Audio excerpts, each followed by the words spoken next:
Verse 4. For out of my much affliction and anguish of my heart I wrote to you with many tears, that you should be grieved, but that you might know the love which I have abundantly to you.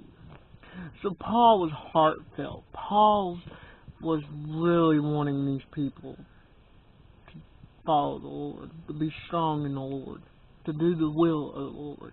And this was deep, heavy on his heart. He loved them.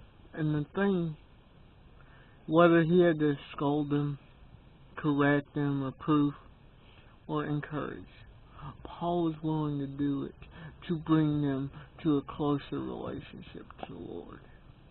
It wasn't about doing what was easy. Love isn't always easy. But love Paul had for them was doing what they needed.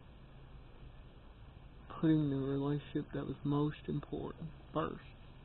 And that was the relationship they would have with the Lord. Verse 5. But if any have caused grief, he has not grieved me, but in part, that I may not overcharge you all. Sufficient to do such a man is the punishment which was afflicted of many. So he's saying, if one isn't in the place where he needs to be, it's going to affect you all. You need to deal with it. You don't need to let him keep doing what he's doing, because it's going to tear you all apart. You know, it's very few people in the church that causes the church and can cause the church to have a bad reputation, depending on what they're doing. Sometimes one person in a church being looked at and doing certain things can give a bad reputation for that particular church.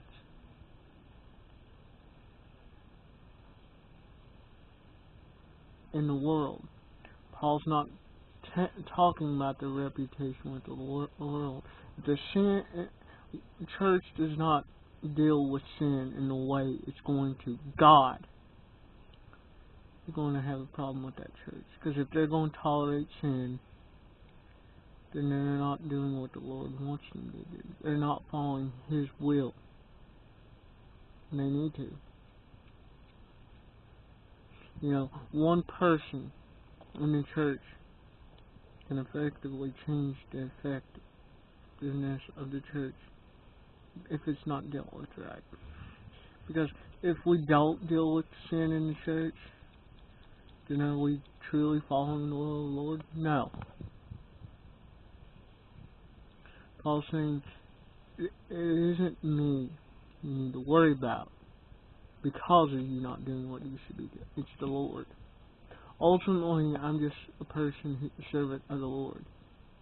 You need to worry about your relationship, how the Lord sees you. Verse 7.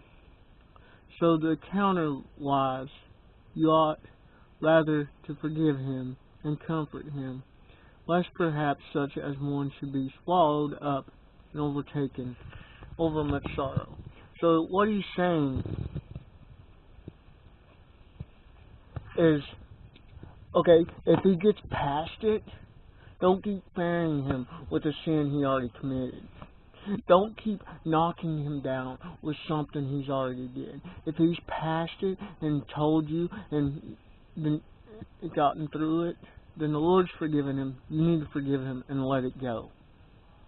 Oftentimes, the church runs people off because they do something, they mess up, they admit to it, they try to get past it, but the church doesn't let them. They try to make things right, but the church doesn't let them. So they're just like, well, the Lord forgiven me. The world accepts me.